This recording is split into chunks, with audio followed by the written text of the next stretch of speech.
रूस के पॉम शहर से एक बड़ी खबर है, जहां बिजली स्टेशन में भीषण आग लग गई। इसी बिजली स्टेशन से आर्म्स फैक्ट्री में बिजली सप्लाई होती है।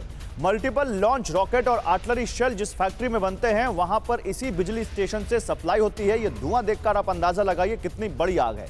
आग से आर्म्स फैक्ट्री में बिजली सप्लाई पर असर हुआ है। एक और बड़ी खबर, रूस पर हमले को लेकर ज़ेलेंस्की ने एक बड़ा दावा किया है। यूक्रेन का काउंटर अटैक कामयाब होगा, यह ज़ेलेंस्की ने दावा किया है। यानी ज़ेलेंस्की कह रहे हैं कि काउंटर अटैक तो हम कर ही रहे हैं, लेकिन ये कामयाब बनाकर छोड़ेंगे। रूस के कब्जे वाले इलाके हम वापस लेंगे, ये ज़ेलेंस्की ने कहा है।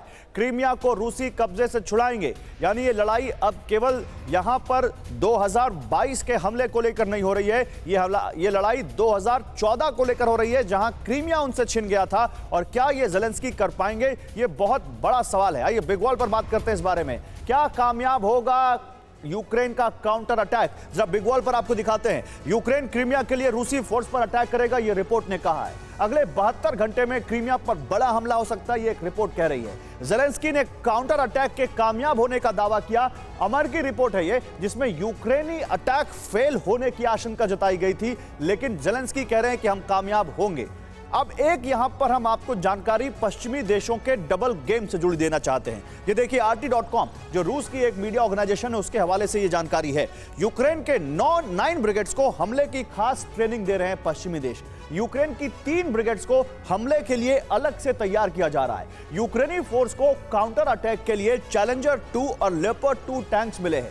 अमेरिका और ब्रिटेन से बड़ी मात्रा में हथियार और गोला बारूद मिले हैं।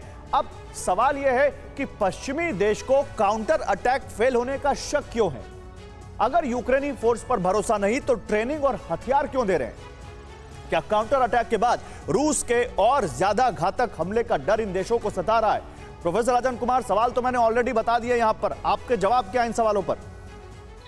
देखिए गौरव, इसमें कोई शक नहीं कि अभी जो युद्ध है वो एस्केलेट होता नजर आ रहा है, क्योंकि आपने जैसा बताया कि अब जो रूस के अंदर के जो टेरिटरी है, ब्रियांस्क या जो सेवास्तोपोल, जो कि हालांकि क्राइमिया में है, वो तो वहां पे अटैक हो रहे हैं और 2 इलाकों में भी हमले हुए हैं। और पश्चिमी देशों को डर यह लग रहा है कि अगर रूस के अंदर में अटैक होता है तो संभावना है कि यह युद्ध काफी एस्केलेट हो सकता है और उसमें पश्चिमी देश यानी यूरोपियन कंट्री भी उसमें शामिल हो सकते हैं, और इसकी संभावना है।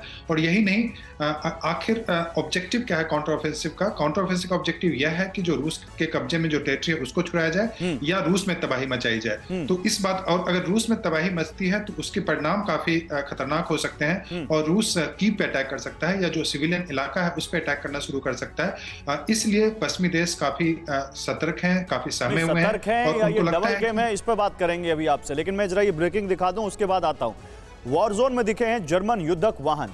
ये खबर देखिए, यूक्रेनी फोर्स इस्तेमाल कर रही है जर्मन BMP।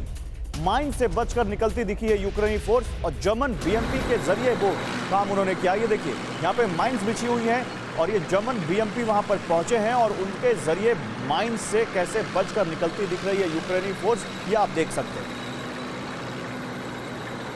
अब इन तस्वीरों को देखकर आप समझिए बर्फ पिघल चुकी है और अब वहां पर कीचड़ भी धीरे धीरे सूख रहा है, और यही वो वक्त है जो काउंटर अटैक के लिए सबसे ज्यादा मुफीद है, और इसीलिए अब ज्यादा सेना का मूवमेंट वहां पर दिखने लगा है।